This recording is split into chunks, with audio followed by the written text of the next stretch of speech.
ઉત્તરાયણને બાકી છે બસ ગણતરીના દિવસો. પતંગ રસિયાઓમાં ભારે ઉત્સાહનો માહોલ છે.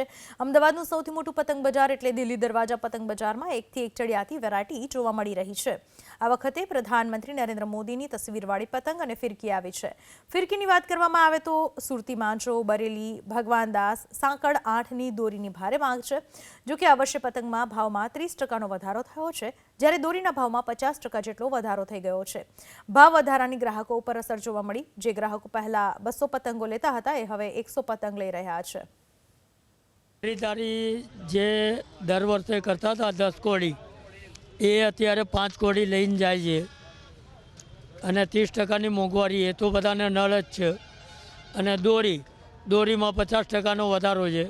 અત્યારે કંઈ અમને પોતાને બી કંઈ સમજ નથી પડતી કે ભાઈ આ ટાઈમમાં ગ્રાહકી રહેવી જોઈએ. પબ્લિકને કંઈ મંદી નડે છે અથવા તો એવું હશે કે આગળ શનિવાર રવિવાર બાકી છે ત્યારે લોકો ખરીદવા નીકળશે. ભાવ ગયા વર્ષે 190 રૂપિયા 100 રૂપિયા કોડી પતંગ હતી. આ વખતે મિનિમમ 120 રૂપિયા છે. 120થી 200 250 રૂપિયા સુધી કોડી સુધી પતંગ હોય.